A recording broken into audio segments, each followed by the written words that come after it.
بال اصل بات میں یہ کر رہا تھا، جب کوئی بتایا کہ نا میری گرل فرینڈ ہے تو بولا یار بڑا گندا بھنگیوں والا کام کیا، اور سنائیے کیسے آنا ہوا آپ. فوراً موضوع چینج کر دو کیونکہ پھر وہ برسے گا آپ کے اوپر، تو کون ہوتا ہے مجھے روکنے والا. تو ایک دفعہ یہ پارسل کر دیا کرو تاکہ اس کو شاید اس کے ضمیر جاگ جائے کہ میں کوئی اچھا کام نہیں کر رہا، شاید اپریشیٹ نہ کیا کرو. اور گرل فرینڈ کا جو رشتہ ہے نا، یاد رکھو اس کے جوڑنے کا کوئی ثواب اسلام میں نہیں ہے. غیر مسلموں میں گرل فرینڈ کا کلچر ان کے کلچر کا حصہ بن چکا ہے، اسی وجہ سے یہ چیز مسلم سوسائٹی میں بھی امپورٹ ہو رہی ہے. خوب سمجھ لو، سب سے غلیظ اور گندا اور پلید اور ناپاک اور گوبر والا رشتہ بوائے فرینڈ اور گرل فرینڈ کا رشتہ ہے. یہ اتنا غلیظ رشتہ، کسی کو بتاتے ہوئے نا شرمایا کرو کہ میری گرل فرینڈ ہے. یہ ناپاک رشتہ ہے، اس محبت پہ کوئی ثواب نہیں ملتا. ان کا فزیکل ریلیشن ہوا، 4 گواہوں سے ثابت ہو گیا ان کمبختوں نے زنا کیا ہے، تو اسلام کہتا ہے ان کو کوڑے مارو. شادی شدہ نے گرل فرینڈ رکھی ہوئی ہے، اسلام کیا کہتا ہے؟ حکومت کو کہتا ہے آپ نہ یہ کام کریں کہ اس کو زمین میں گاڑ کے پتھروں سے مار کے ہلاک کر دو. اور کنوارا یہ کام کرتا ہے، گرل فرینڈ رکھتا ہے، تو اسلام کیا کہتا ہے؟ چوک پہ 100 کوڑے مارو اس کو.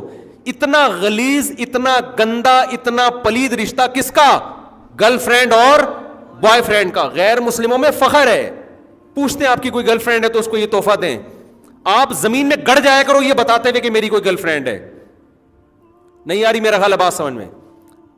گرل فرینڈ سے رشتہ جوڑو گے، خدا کی نظر میں ناپاک اور پلید بن جاؤ گے، زانی کہلاؤ گے. بیوی سے جتنا قریب ہو گئے اللہ کی نظر میں اتنے ہی مبارک اور مقدس بن جاؤ گے.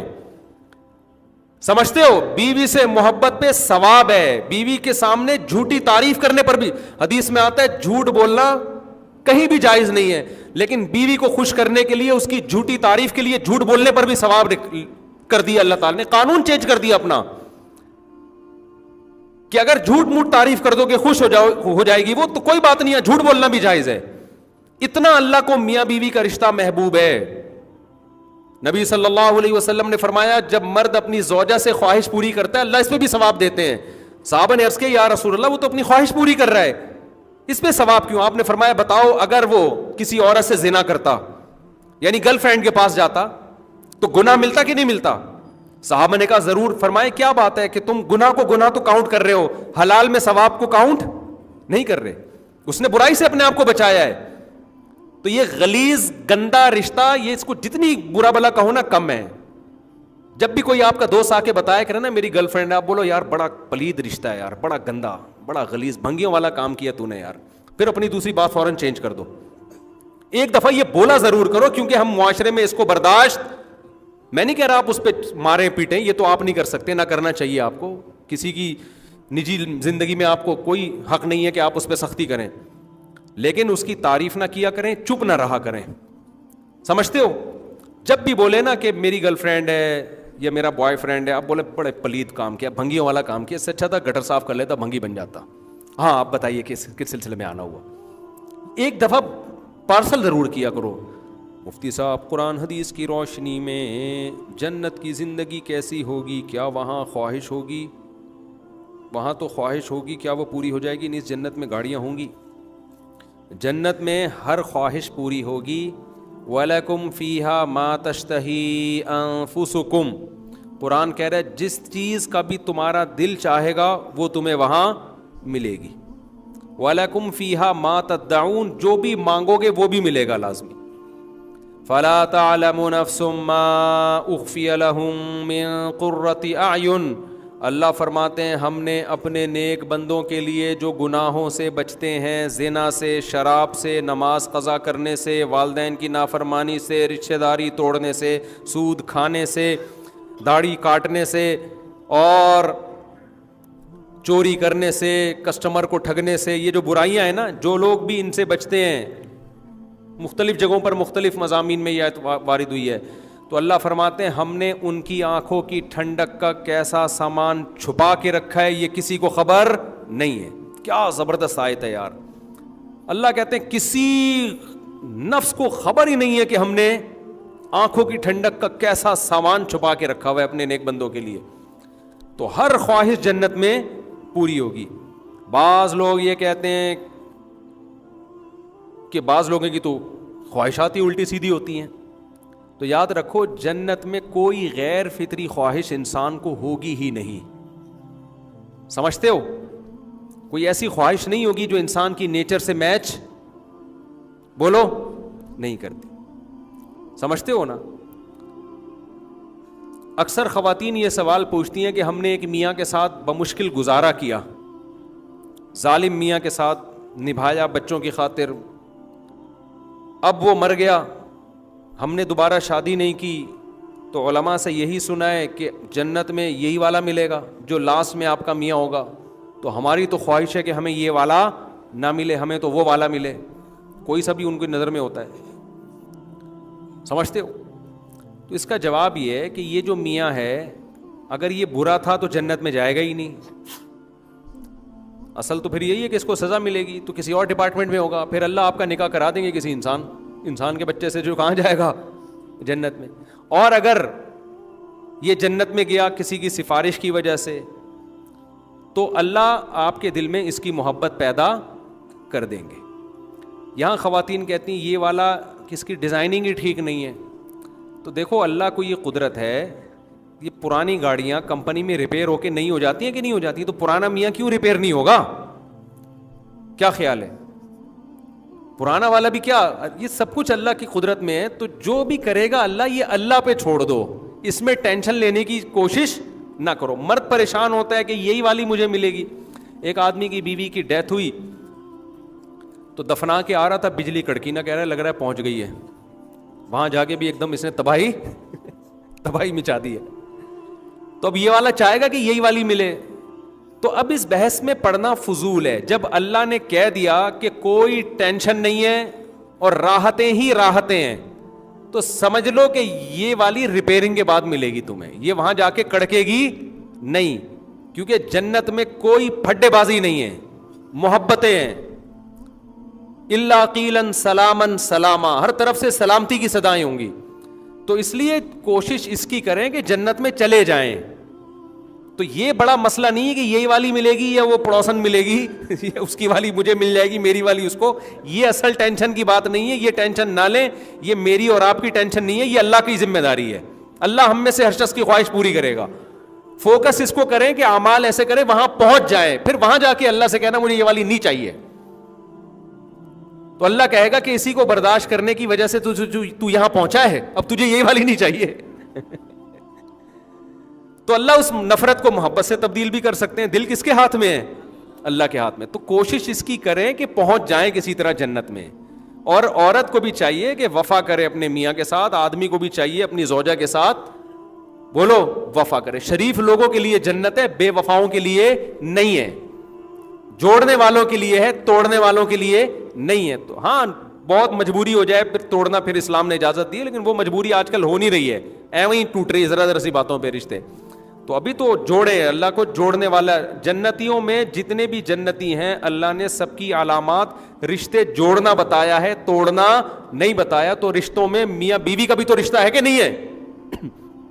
ماں باپ کا رشتہ, اولاد کا رشتہ, بہن بھائیوں کے رشتوں کو جوڑتے ہیں, توڑتے نہیں ہیں. ماشاء اللہ, اللہ تعالیٰ کی مہربانی سے 19 بچوں کا باپ ہوں.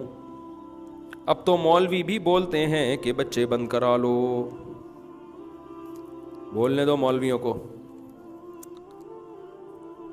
آپ کے بچے ہیں, اللہ کی مخلوق ہے, اللہ روزی دے رہا ہے, میاں بیوی مل کے خوشی خوشی پال رہے ہیں, تو دوسرے کو تکلیف کیوں ہو رہی ہے؟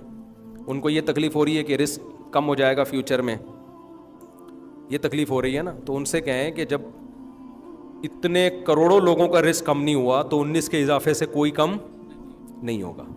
سمجھتے ہو؟ اور بچہ پیدا ہوتے ہی ماں کی چھاتیوں میں دودھ اللہ تعالیٰ پہلے ڈال کے بتا دیتے ہیں کہ اس کا رزق کس کے ذمے ہے؟ میرے ذمے.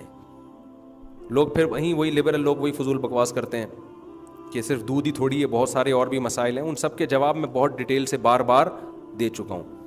صحابہ میں تو بہت ملتا ہے ہمیں. حضرت خالد بن ولید کے 40 بچے تھے, سمجھتے ہو نا.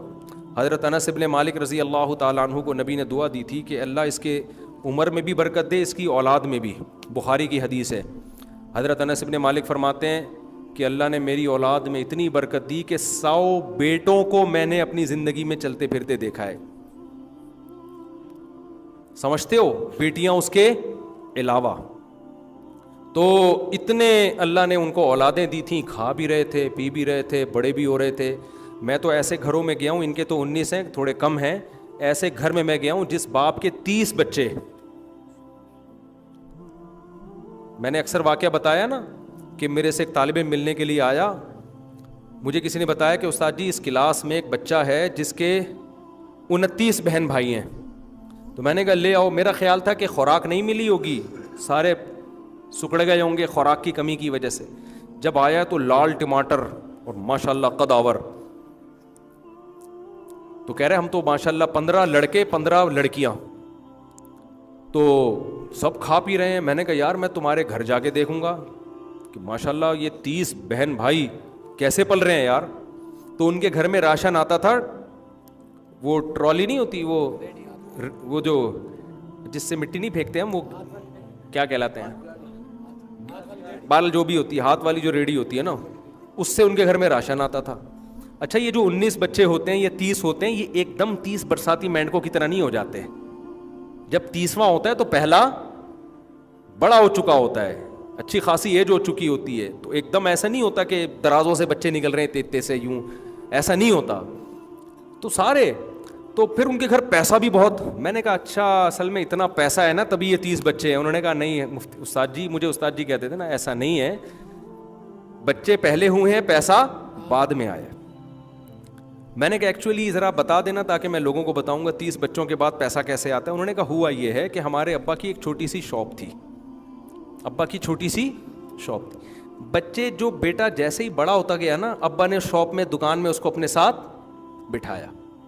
بیٹیاں نہیں کماتی, بیٹیاں گھر میں بیٹھتی ہیں. بیٹے جیسے بڑے ہوتے گئے ابا کے ساتھ کاروبار میں شریک ہوتے ہوتے ہمارا بزنس دبئی تک پھیل گیا ہے. سمجھ میں, تو اولاد زیادہ ہونے سے رزق کم نہیں ہوتا, رزق کیونکہ بچہ 2 پیٹ بھرنے کی طاقت ہوتی ہے. تو انہوں نے کہا جیسے جیسے بڑے ہوتے گئے گھر میں آمدن بولو آتی گئی. اور جب پہلا بالغ ہوا, بڑا ہوا, تو اس وقت تھوڑی 30 تھے. بھائی اتنی جلدی 30 ہو ہی نہیں سکتے نا, اللہ کے ابھی تو ایک نظام ہے.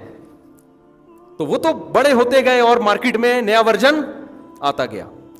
تو نیا ورژن آتا گیا, مارکیٹ میں آتا گیا, ہوتے ہوتے کہتے ہیں جب اتنے ہمارے جب کاروبار بڑھتا گیا تو اتنی ریل پیل ہو گئی, ملازمین کو رکھو وہ خود آدھی دکان کھا جاتے ہیں, اولادوں کو رکھو تو وہ باپ کے کاروبار کو ترقی دیتے ہیں. کہہ رہے اب یہ حساب کتاب ہو گیا کہ دبئی میں اور شارجہ میں اور پتہ نہیں کہاں کہاں اتنا بزنس پھیل چکا ہے کہ ہم نے ابا کو بٹھا دیا گھر میں, ابا اب آپ نے نہیں کمانا.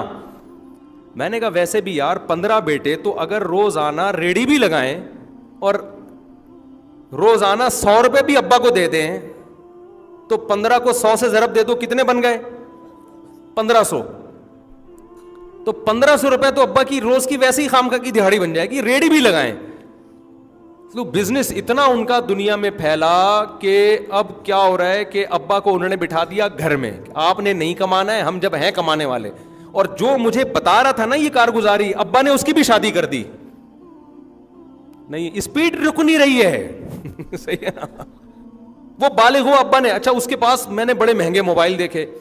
میں نے کہا یار اتنا مہنگا, اس نے کہا یار میرا بڑا بھائی دبئی میں ہے. اچھا ان کے ہاں کیا ہے, تجارت بھی چل رہی ہے, ایجوکیشن, کچھ بچے اسکول میں پڑھ رہے ہیں, کچھ کیا کر رہے ہیں تبلیغ میں سال کے لیے نکلے ہوئے ہیں, کیونکہ پیچھے گھر کو سپورٹ کرنے والے, ماں باپ کی خدمت کرنے والے اتنے ہیں کہ تبلیغ کا کام بھی زندہ ہے, اور مدرسے میں 2-4 بچوں کو عالم بنانے کے لیے بھی وقف کر دیا, اور بزنس بھی کر رہے ہیں. سارے کام گھر میں ہو رہے ہیں. اور کہہ رہے ہیں میرا ابا ایسے دسترخوان پہ آگے بیٹھتا ہے, 4 مائیں بیٹھتی ہیں اور بچے لائن سے آ کے بیٹھتے ہیں, اتنی بڑی ابا کی پگڑی ہے. میں کہنے لگا ایسا ابا کہاں سے لبا پنجابی میں کہتے ہیں نا. تو یہ اٹھا کر پھینک دو باہر گلی میں, نئی تہذیب کے انڈے ہیں گندے. یہ تمہیں بولتے رہیں گے 19 بچے, ابے کیا کر رہا ہے, اور کوئی تیرا دنیا میں کام نہیں ہے. اس طرح کے تانے ملتے ہیں لوگوں کو. دنیا میں اور کوئی کام نہ ہوتا نا تو 19 بچے پل نہیں سکتے تھے, ایک نوالا نہیں ملتا ان کو. اولاد ہوتی ہے تو انسان محنت بھی کرتا ہے جا کے خود ہی. ہاں یہ ضرور ہے کہ اپنی ذمہ داریاں پوری کرے, خالی بچوں کی اسپیڈ کو فوکس کر کے نہ رکھے جب آپ گاڑی چلا رہے ہوتے ہو ایکسیلیٹر پہ فل جب پاؤں ہوتا ہے تو پھر اسپیڈ بریکر بھی دیکھتے ہو, سگنل بھی دیکھتے ہو کہ کہاں سے ٹرن مارنا ہے, رکشے والا نہ آ جائے. پھر یہی نہیں ہوتا کہ اسپیڈ پہ پاؤں رکھ کے بچہ چلا جا رہا ہے, پھر تو کھائی میں جا کے گرے گا. تو بچوں کی اسپیڈ بھی خاندانی ہونی چاہیے, اور پھر ان بچوں کی تربیت کے لیے محنت بھی کیا ہونی چاہیے, خاندانی. ان کی کھلانے کے لیے فکر بھی کیا ہونی چاہیے, خاندانی. یہ دونوں کام تو ساتھ ساتھ چلو, اور پھر اللہ توفیق بھی دے دیتا ہے. ایک آدھ بچے والے کو اکثر توفیقیں بھی نہیں مل رہی ہوتی. تو اچھا ان کے سارے بچے ادب تمیز والے, ماشاء اللہ, باپ کا احترام, ماں کا احترام, سب سیٹ اپ چل رہا ہے, گھروں میں رونق ہے, بڑا گھر ہو گیا اب ان کا. اچھا پچھلے سال 2 سال پہلے مجھ سے ملنے کے لیے آیا, میں نے کہا میں نے آپ کا واقعہ بہت لوگوں کو بتایا کہ 30 بچے, اس نے کہا 32 ہو گئے استاد جی. 30 پرانی رپورٹ تھی, 30 کون سی تھی, پرانی رپورٹ تھی, اب 32 ہو گئے. تو الیکشن والے بھی انہی کے گھر میں آتے ہیں کہ یار 30 ووٹ تو یہاں گئی ہیں. اور اللہ بھلا کرے آپ کا کہ وہ ایک فیملی پلاننگ والے آئے نا, کسی کے گھر 20 بچے تھے, تو کسی نے پوچھا کہ یار تمہارے گھر فیملی پلاننگ والے نہیں آئے, کہہ رہے ہیں یار اسکول سمجھ کے چلے گئے تھے.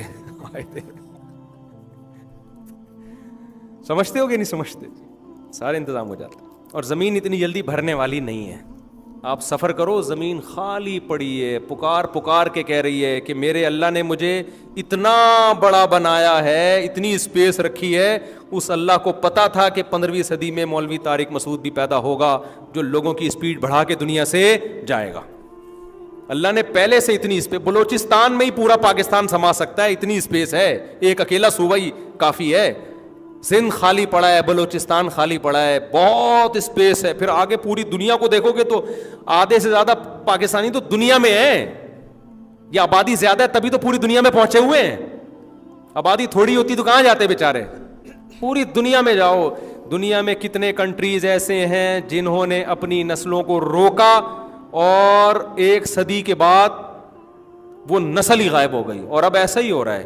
یورپ کے کنٹریز اب مائنس میں جانا شروع ہو گئے ہیں, کیونکہ پہلے انہوں نے کہا 2 بچوں کی تربیت اچھی ہوگی, معاشی ترقی ہوگی, پیسہ بچے گا. تو گورے نے کہا 2 بچوں میں جب پیسہ بچے گا تو ایک میں تو اور زیادہ بچے گا, اس کی تربیت اور اچھی ہوگی. تو اس نے کہا 1 ہوگا بس. پھر اس نے کہا اگر 1 بھی نہیں ہوگا تو تربیت کا ٹاپک ہی ختم ہو جائے گا. یہ نعرے یہاں بھی لگائے جا رہے ہیں. تو اسلام اس کے اپوزٹ 180 ڈگری پہ لے جا رہا ہے. اسلام کہہ رہا ہے اللہ کی نعمت ہے, یہب لمن یشاء اناسا, جس کو چاہتا ہوں بیٹیاں گفٹ کرتا ہوں, جس کو چاہتا ہوں بیٹے گفٹ. تو گفٹ تو کم ہو اچھا ہے یا زیادہ ہو اچھا ہے, جتنا زیادہ ہو اچھا ہے. ہاں اپنی ذمہ داری بھی پوری کریں, خالی اسپیڈ پہ پاؤں نہ رکھیں. کافی ہو گیا میرا خیال ہے, اب بھی اسپیڈ نہیں بڑھی نا.